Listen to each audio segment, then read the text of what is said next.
Assalamualaikum warahmatullahi wabarakatuh. Kembali lagi di channel Suketireng.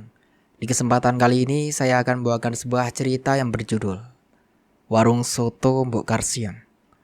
Cerita ini ditulis oleh akun Facebook bernama Eristiani.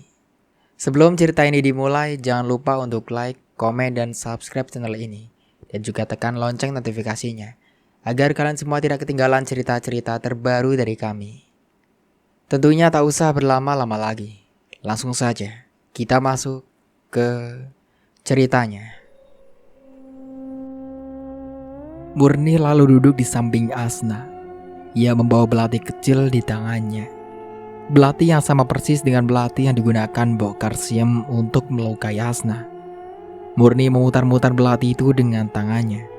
Melihat yang dilakukan Murni, Asna sedikit ngeri. Ia menggeser duduknya, tidak ingin dekat-dekat dengan Murni. Takut anak dari Mbok Karsiem itu melukainya. "Kamu kenapa ngeliatin aku seperti itu sih, nak?" tanya Murni.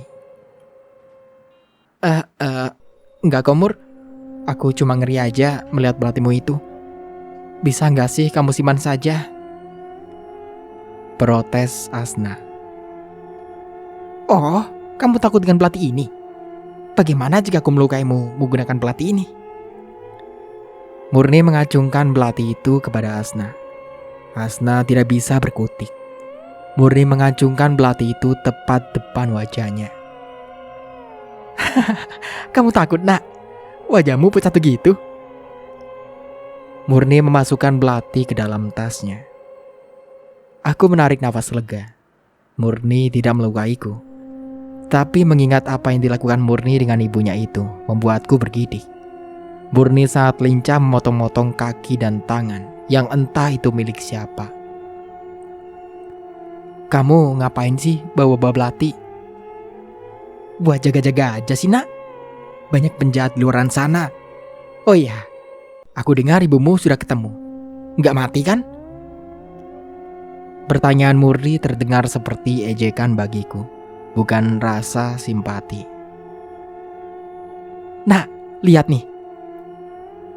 Murni mengeluarkan ponselnya, yang aku taksir harganya sekitar 15 juta. "Baru?" tanyaku pura-pura. Aku yakin itu ponsel baru, karena ponselnya Murni diambil Aska. Bukan niatnya untuk mencuri, tapi Aska lakukan untuk mengelabui Mbok Karsiem, supaya dia mengira yang masuk ke dalam rumahnya adalah pencuri. Ponsel itu juga sudah Aska buang di jalan. Selain berdosa, ia juga tidak sudi memakai ponsel yang pasti dibeli dengan uang haram. "Ya, ponselku yang baru 2 hari aku beli itu dicuri, nak. Jadi aku beli ponsel baru lagi." "Oh, kalau tertangkap itu pencurinya, ingin aku patahkan tangannya." Murni menggerakkan tangannya seperti sedang mematahkan sesuatu. Asna bergidik. Apa yang dilakukan Murni selalu terngiang-ngiang dalam pikirannya. Seandainya ia dan Aska tertangkap, pasti sudah habis mereka dijadikan daging soto Mbok Karsiem. "Nah, kok malah melamun sih? Aku pulang dulu ya. Hati-hati dengan nyawa kalian yang berani mengganggu dan masuk ke dalam rumahku." Murni berbisik ke telinga Asna. Kata-kata terakhir yang Murni katakan penuh penekanan. Gadis itu lalu pergi.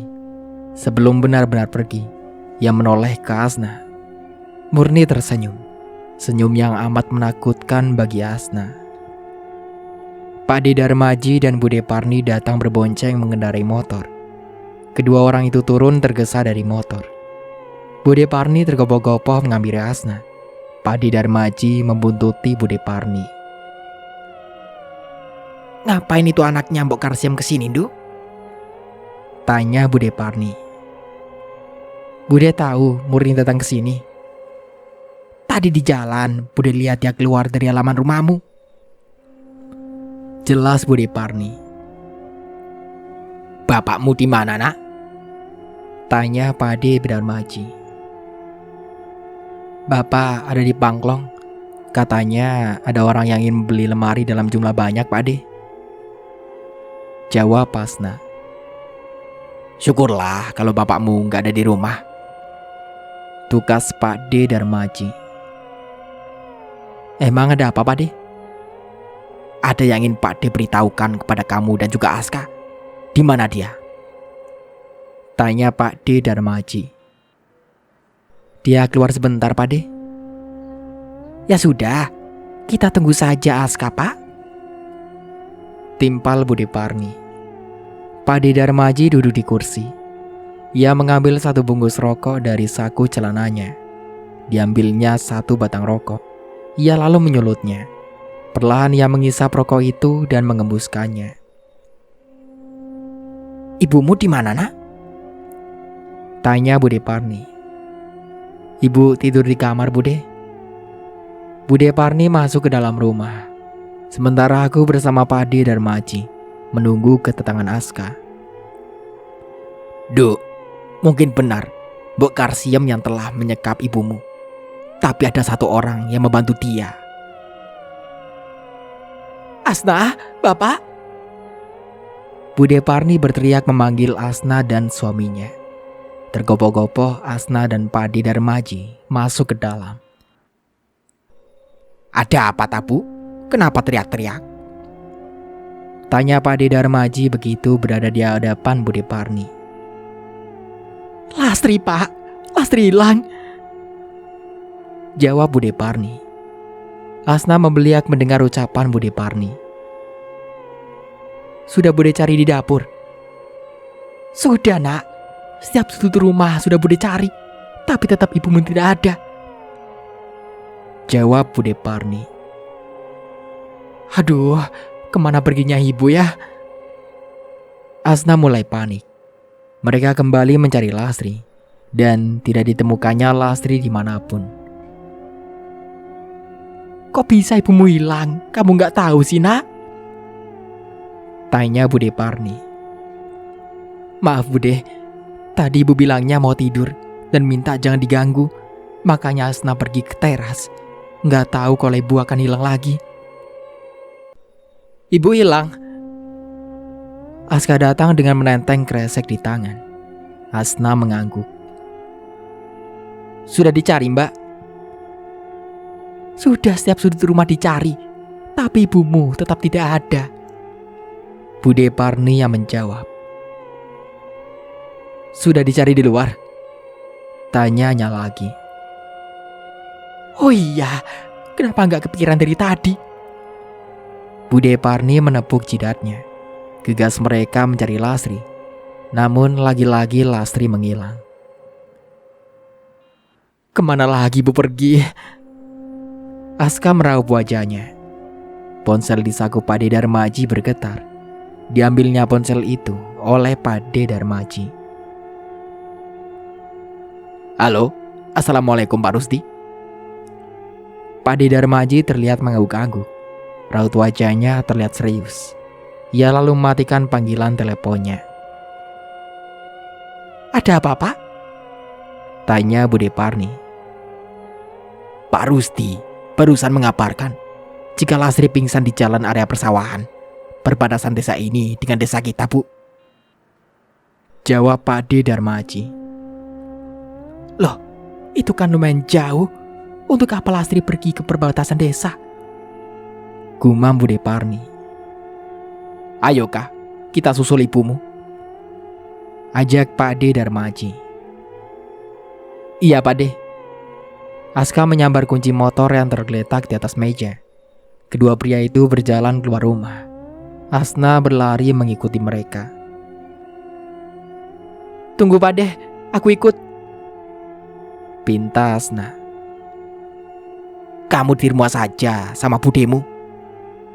Larang Pak D Darmaji. Aku ingin ikut Pak D. Rengek Asna. Pak D sama Askanya sebentar. Ucap Pak D Darmaji. Kedua pria itu lalu pergi meninggalkan rumah. Asna dan Bude Parni gelisah menunggu Lastri. Asna menatap jalanan, berharap Aska segera kembali. Ada apa, Nak? Kenapa kamu kelihatan cemas? Abdul yang baru datang mengerutkan kening melihat Asna mondar-mandir sambil sesekali melihat ke jalan. "Ibu, Pak, ada apa dengan ibumu?" tanya Abdul lagi. "Lasri hilang, Dul. Ada yang menemukannya pingsan di area persawahan perbatasan desa ini dengan desaku." Bude Parni yang menjawab. "Kok bisa kamu tidak tahu, Nak? Ibumu pergi sejauh itu." Abdul menatap Asna tajam. "Maafkan Asna, Pak." Asna tertunduk. "Lain kali, jangan teledor seperti itu," tukas Abdul. Iya, Pak." "Aska dan suamiku sudah kesana, Dul. Kamu jangan marahin Asna seperti itu." Abdul mendengus kesal. Ia lalu masuk ke dalam rumah. "Sabar, Ndo." Bude Parni menepuk bahu Asna lembut. "Iya, Bude." Tak berapa lama kemudian, Aska dan Pade Darmaji datang bersama Lasri dalam keadaan tidak sadarkan diri. "Ya Allah, Bu, kenapa Ibu pergi sejauh itu? Ibu kan baru sembuh." Asna memeluk ibunya setelah Lasri dibaringkan di tempat tidur. Bude Parni menggosok-gosokkan minyak angin di kaki Lasri dan juga memijat kaki adiknya itu. Sedangkan Abdul hanya melihat istrinya tergolek lemas di tempat tidur. Ia melipat tangannya di dada tanpa menanyakan keadaan istrinya. "Sudah aku kasih tahu, biarkan Mbak Broto yang menangani Lasri. Tapi kalian semua malah meminta bantuan dari Pak Rusti." Abdul buka suara. "Bapak ini kenapa sih? Harus nyalain orang lain?" protes Aska. "Mbak Broto tidak suka apa yang dia lakukan diganggu orang lain. Akibatnya Lastri jadi seperti itu. Harusnya kalau Pak Rusti tidak ikut campur, Lastri tidak akan menghilang seperti ini."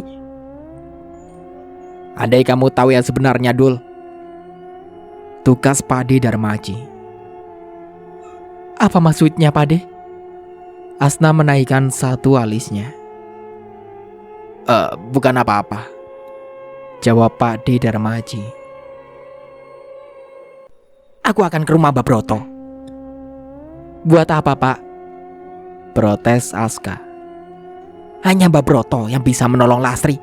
Ia bilang Lastri dalam pengaruh Mbok Karsiem," jawab Abdul. "Eleh, masa iya Mbak Broto bisa menolong? Palingan juga dukun itu hanya membuat semuanya jadi runyam."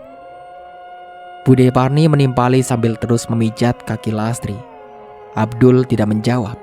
Ia memilih pergi dan tidak ingin berdebat dengan anak dan juga kakak iparnya. "Bapak lebih memilih Mbak Broto daripada mendengarkan kita," omel Asna. "Biarkan saja, Nduk. Bapakmu itu dalam kendali Mbak Broto," ucap Pade Darmaji pelan. "Maksud Pade?" Asna mengerutkan kening. "Bapakmu sudah pergi belum? Coba dicek, Kak. Kalau dia sudah pergi, nanti Pade ceritain." "Baik, Pade." Aska keluar untuk memastikan Abdul sudah pergi atau belum. Tak berapa lama kemudian ia kembali. "Bapak sudah pergi, Pade?" "Kata Pak Rusti, bapak kalian dikendalikan Mbah Broto. Dia akan selalu menuruti perintah dari Mbah Broto. Walaupun itu salah, di mata Abdul itu tetap benar." "Astagfirullah, Bapak. Pantesan saja Bapak berubah banget," tukas Asna. "Dan kalian tahu tidak, jika Mbah Broto bekerja sama dengan seorang untuk menjatuhkan keluarga kalian?" "Menjatuhkan keluarga kami, Pade?" Aska mendelik. "Menurut Mbah Somad, mertua dari Pak Rusti seperti itu." "Siapa yang ingin menjatuhkan keluarga kami, Pade?" tanya Asna antusias. "Pak Rusti tidak menyebutkan orangnya. Dia hanya mengatakan jika Mbah Broto itu membantu seorang untuk menyakiti keluarga kalian. Sepertinya kamu dan ibumu pernah punya masalah dengan orang itu, Asna. Aku dan ibu pernah punya masalah dengan orang itu, Pade. Pade Darmaji mengangguk. Siapa ya orang yang pernah punya masalah denganku dan ibu? Gumam Asna. Ia mengingat-ingat siapa yang pernah punya masalah dengannya dan juga ibunya. Aku tahu siapa orang itu. Aska menjentikan jarinya. Siapakah? Asna, Bude Parni, dan juga Pak De Darmaji bertanya serempak. Mbok Karsiem. Ya, aku yakin Mbak Broto bekerja sama dengan Mbok Karsiem. Bagaimana mungkin? Mbak Broto sendiri yang mengatakan jika ibu disekap di rumah Mbok Karsiem, jika dia membantu Mbok Karsiem. Tukas Asna. Aska terdiam. Perkataan kakaknya itu ada benarnya, tapi yang punya masalah dengan ibu dan Asna hanya Mbok Karsiem. Mungkin saja Bu Nur, ucap Asna. Bu Nur datang marah-marah pada ibumu karena apa? Tanya Bude Parni. Dia marah-marah, Bude, karena katanya ibu memberikan kue basi untuk orderannya. Jawab Asna. Sejak kapan Lastri menjual kue basi? Jangan-jangan itu hanya tuduhan dari Bu Nur, ucap Bude Parni. Kue-kue itu dikembalikan oleh Bu Nur, dan aku mencicipi kue itu memang sudah basi, Bude. Padahal itu ibu membuatnya di pagi hari. Gak mungkin juga basi, tapi gak tahu kok bisa basi, ujar Asna. Berarti memang ada yang tidak suka kepada ibu kalian, timpal Pak De Darmaji. Bisa jadi kue yang tidak basi itu dibuat basi oleh kerjaan seorang. Bude Parni buka suara. Bisa seperti itu ya, Bude? Bisa. Dalam bisnis, persaingan itu kadang membuat orang tidak waras, timpal Pak De Darmaji. Tapi memang sepertinya bukan Bu Nur yang tidak suka kepada ibu dan aku, ujar Asna. Asna menopang tangannya. Ia tengah memikirkan sesuatu. Ya. Waktu aku dan Aska menyelinap masuk ke dalam rumah Mbok Karsiem di malam hari, Mbok Karsiem bicara dengan seorang, dan aku tahu siapa orang itu sekarang, tukas Asna. Mungkin benar apa yang dikatakan Aska, jika Mbok Karsiem yang telah bekerja sama dengan Mbak Broto, ucap Asna. Aku yakin banget, Mbak, ujar Aska. Kenapa kamu yakin banget kalau Mbok Karsiem yang bekerja sama dengan Mbak Broto? Tanya Pak De Darmaji. Ibu kan sudah pernah cerita sama Bapak, jika rahasia penglaris celana dalamnya Mbok Karsiem ketahuan Asna, ditambah Lastri datang melabrak Mbok Karsiem. Bude Parni menepuk keras bahu Pak De Darmaji yang duduk di sampingnya. Ibu kan hanya cerita soal penglaris celana dalam, gak bilang kalau Lastri melabrak Mbok Karsiem, ujar Pak De Darmaji. Iya, ibu lupa cerita. Jika memang Mbak Broto bekerja sama dengan Mbok Karsiem, apa sebabnya mereka bekerja sama? Tanya Pak De Darmaji. Asna dan Aska mengedikan bau. Mereka juga tidak tahu apa yang membuat dukun dan penjual soto itu bekerja sama. Apa mungkin Mbok Karsiem itu suaminya Mbak Broto? Tukas Aska. Ngawur kalau ngomong. Asna memotori kepala Aska. Suaminya Mbok Karsiem itu Pak Rangsuka, timpal Bude Parni. Pak Rangsu yang jualan kayu bakar itu, Bu? Tanya Pak De Darmaji. Iya, Pak. Bapak jadi ingat dengan kematian Pak Rangsu yang sangat tragis, timpal Pak De Darmaji. Pikirannya menerawang jauh, mengingat akan kematian suaminya Mbok Karsiem. Pak Rangsu meninggal 1 tahun yang lalu karena kecelakaan kan Pak De? Asna antusias dengan penyebab kematian suaminya Mbok Karsiem. Tidak nah, meninggalnya sangat tragis. Ia ditemukan dalam keadaan leher hampir putus di belakang rumahnya. Loh, katanya kecelakaan. Tukas Asna. Kata siapa? Aska, Pak De Darmaji dan Bude Parni bertanya serentak. Kata Murni. Menurut penuturan Mbok Karsiem, ada pencuri yang akan mencuri kambing milik mereka satu-satunya. Karena kambing itu harta berharga satu-satunya milik mereka, Pak Rangsu nekat melawan pencuri itu. Ia membawa golok yang biasanya digunakan untuk mencari kayu di hutan. Selanjutnya bagaimana Pak De? Asna penasaran dengan cerita Pak De Darmaji. Karena takut, akhirnya Murni dan Mbok Karsiem meminta bantuan ke tetangga. Warga datang berbondong-bondong ke rumah Mbok Karsiem. Mereka langsung mengepung pencuri itu dari segala arah. Ketika mereka akan menyergap pencuri, yang ditemukan hanya Pak Rangsu, sudah tidak bernyawa dengan luka menganga di leher dan kepala hampir putus.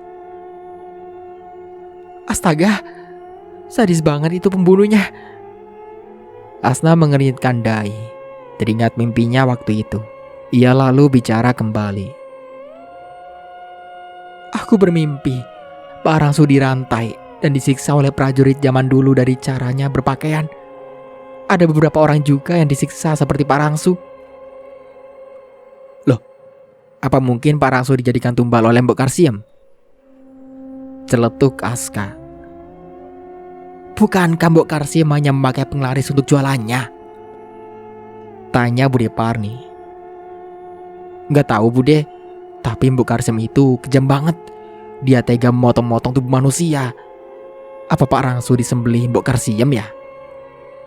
Gumam Aska. Sejahat-jahatnya manusia, apa mungkin tega menghabisi nyawa keluarganya sendiri? Timpal Asna. Biasanya, jika bersekutu dengan jin, mereka harus menumbalkan salah satu keluarganya. Ucap Pak De Darmaji. Ih, ngeri. Tega banget orang yang seperti itu. Asna bergidik. Hatinya sudah dibutakan sama setan. Rela melakukan apapun untuk mendapatkan apa yang mereka inginkan. Apa mereka sudah tidak takut dosa, meminta kepada selain Allah? Keadaan kadang membuat seseorang berbuat nekat. Ditambah iman yang lemah, mempermudahkan iblis dan setan menghasut manusia. Ucap Pak De Darmaji. Oh iya, apa yang ingin Pak De bicarakan denganku dan Aska? Bagaimana membuat Bapak terlepas dari pengaruh Mbak Broto, Pak De? Pak De Darmaji mengeluarkan sesuatu dari saku celananya. Campurkan air ini di dalam minuman Abdul. Pak De Darmaji memberikan 1 botol berisi air kepada Asna. Ini apa Pak De? Itu air doa. Sudah dibacakan ayat-ayat ruqyah oleh Mbah Somad, mertua dari Pak Rusti. Baik Pak De. Lalu bagaimana dengan Ibu? Untuk Lastri, bisa kita atasi setelah Abdul terbebas dari pengaruh Mbah Broto. Oh iya Pak De. Kenapa Ibu bisa pingsan di perbatasan desa? Tanya Asna. Sebenarnya ibumu tidak pingsan waktu Pak Rusti melihatnya. Ibumu dalam pengaruh jin. Ia mau melompat ke dalam sumur tua yang ada di persawahan. Untung Pak Rusti segera tanggap dan menyelamatkan Lastri ketika ia akan melompat ke dalam sumur. Lastri bahkan sempat menyerang Pak Rusti. Namun jin yang ada di dalam tubuhnya kalah dari Pak Rusti, hingga Lastri pun pingsan. Jelas Pak De Darmaji. Yalah, untung Pak Rusti menemukan Ibu. Apa yang sebenarnya ibumu lakukan hingga ada yang ingin mencelakainya? Tanya Pak De Darmaji. Mungkin gara-gara ibu melabrak Mbok Karsiem. Walah, Lastri ini dari dulu gegabah banget, omel Bude Parni. Sudahlah Bu, semuanya sudah terjadi, tukas Pak D Darmaji. Ini semua salahku. Seandainya aku bersabar dan tidak nekat mengambil kuah soto sendiri, ini semua tidak akan terjadi. Asna merasa bersalah. Kalau kamu tidak mengambil kuah soto itu sendiri, kita tidak akan tahu jika ada celana dalam di kuah soto Mbok Karsiem, ujar Bude Parni. Betul apa budemu, Nak? Kalau kamu tidak membuka kuah soto sendiri, tidak akan pernah ada yang tahu apa yang telah dilakukan Mbok Karsiem. Jangan salahkan dirimu atas semua ini. Mungkin Allah ingin membuka kebusukan Mbok Karsiem melalui kamu, ucap Pak D Darmaji. Lastri terbatuk-batuk. Ia sudah sadar dari pingsannya. Alhamdulillah, kamu sudah sadar, Lastri, ucap Bude Parni. Lastri tidak merespon ucapan Bude Parni. Tatapannya kosong. Ibu, minum dulu. Asna memberikan minum kepada ibunya. Air itu sudah ia campur dengan air pemberian Pak D Darmaji. Lastri menampi gelas yang Asna akan meminumkan kepadanya. Ia melotot menatap Asna tidak suka. Jangan coba-coba mengeluarkan aku dari tubuh ini, anak manusia. Gelas itu pecah menjadi berkeping-keping. Bagaimana ini, Pak D?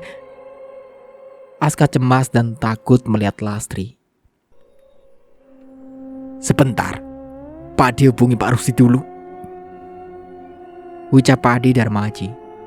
Pak D Darmaji mengambil ponsel dari sakunya.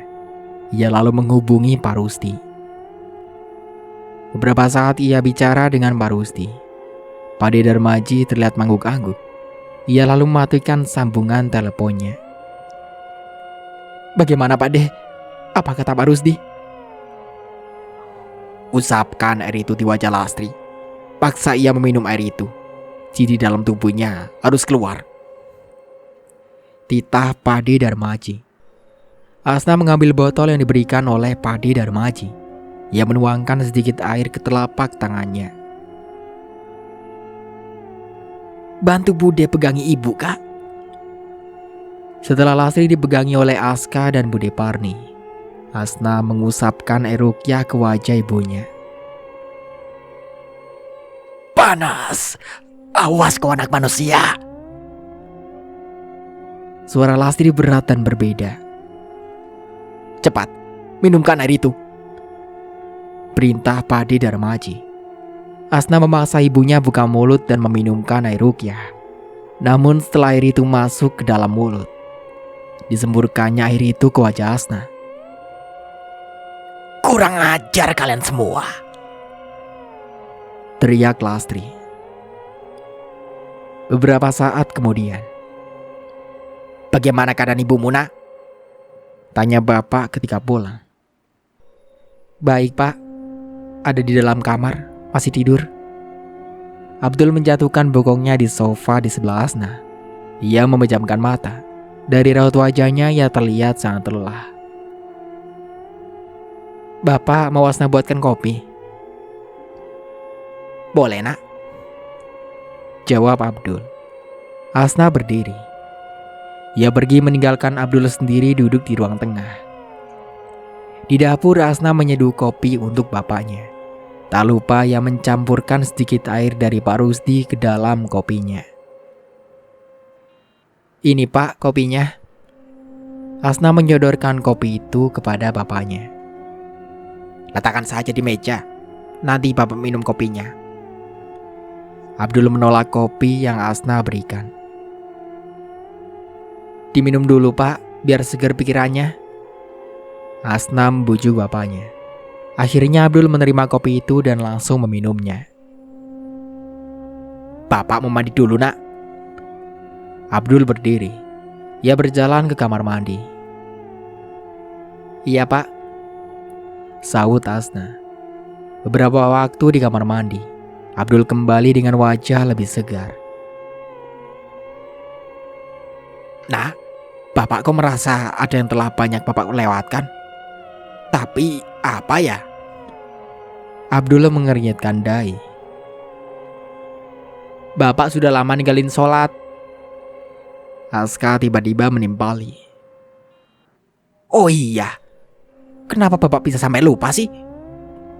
Abdul menepuk jidatnya sendiri. Nah, bapak sepertinya sudah kembali seperti dulu, ucap Aska. Bapak nggak ke rumah Mbak Broto? Tanya Asna. Mbak Broto yang dukun itu? Asna dan Aska mengangguk serempak.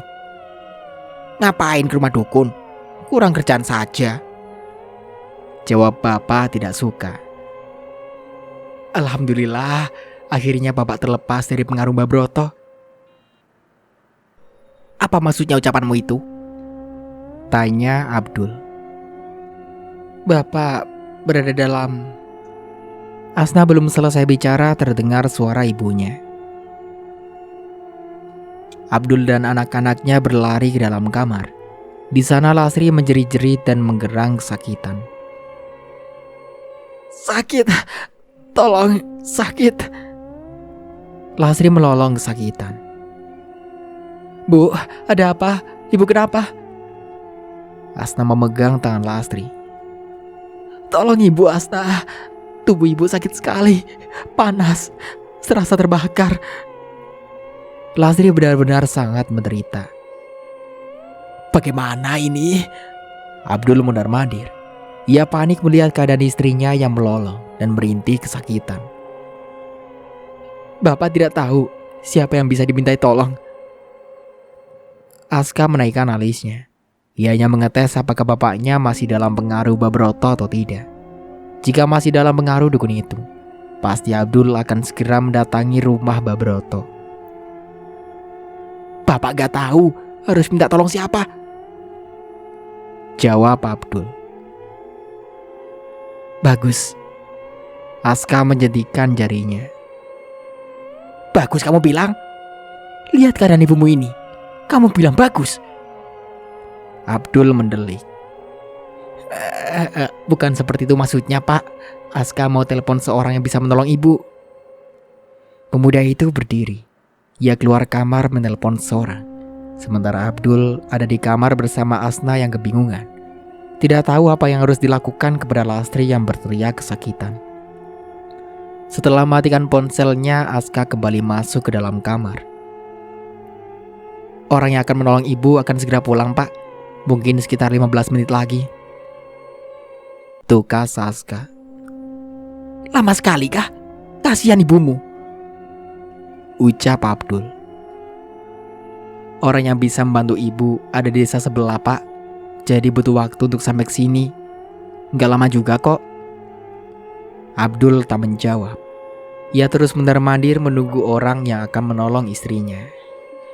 Asna yang masih berusaha menenangkan ibunya. Sementara Aska menatap Iba dengan keadaan ibunya. Walaupun begitu, Aska sedikit merasa lega karena bapaknya benar-benar sudah terlepas dari pengaruh buruk Mbak Broto. Tak berapa lama mendengar suara deru motor masuki halaman rumah. Abdul gegas keluar rumah. Di depan rumah Pak Ade Darmaji dan Pak Rusdi turun dari motor. Mereka mendatangi Abdul. Pak Abdul, masih ingat saya? Pak Rusdi menjabat tangan Abdul. Pak Rusdi? Tetangganya Mas Darmaji ya? Iya, benar sekali. Di mana istrimu, Dul? Tanya Pak Ade Darmaji. Ada di dalam, Mas. Dari tadi dia berteriak kepanasan dan kesakitan. Mari Pak Rusdi. Pak Ade Darmaji mengajak Pak Rusdi masuk. Terdengar suara rintihan dari rolongan Lasri. Gegas mereka masuk ke kamar di mana suara Lasri berasal. Pak Rusdi, tolong ibu saya, ucap Asna. Pak Rusdi duduk di hadapan Lasri. Mulut pria itu komat-kamit membaca doa. Setelahnya pria itu memegang kepala Lastri hingga wanita itu tidak sadarkan diri. Dia disantet oleh seseorang, ucap Pak Rusdi. Mbok Karsiem kan Pak Rusdi? Desak Aska.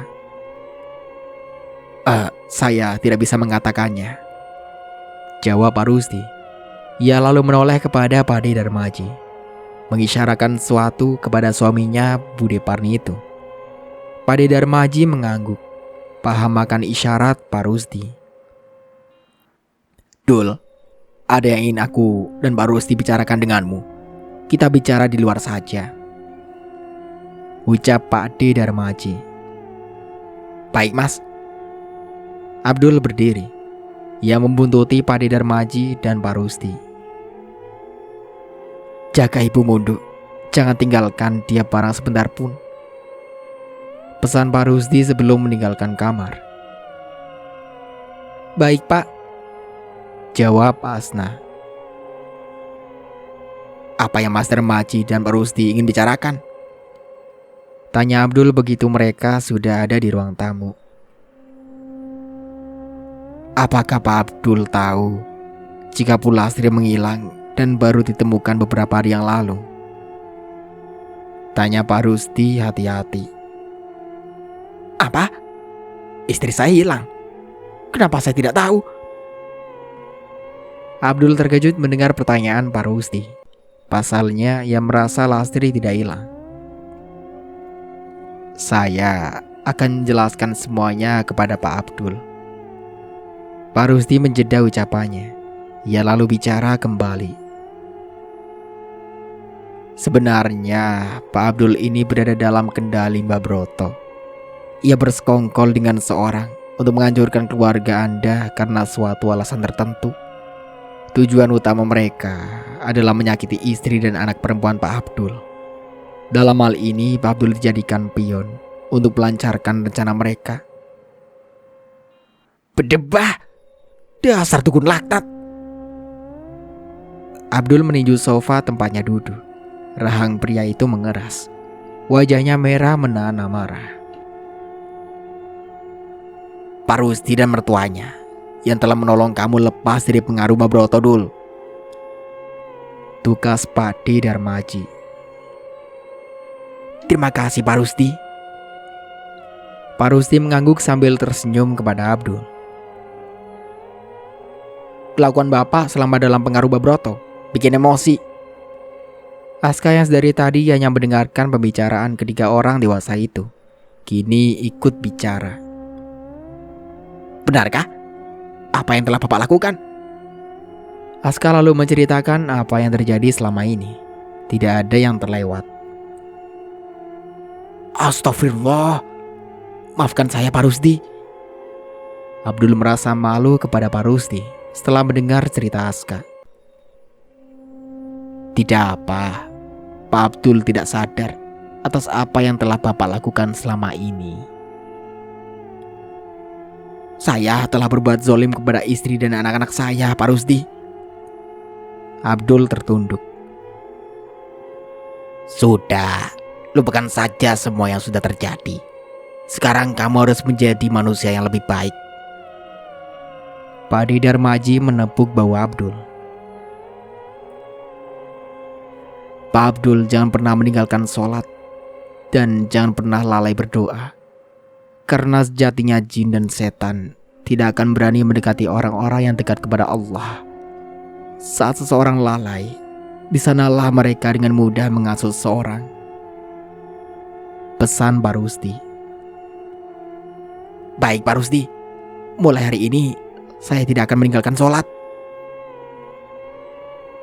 Pak Abdul kenal baik dengan Mbak Broto. Tidak Pak, saya tidak kenal baik dengan Mbak Broto.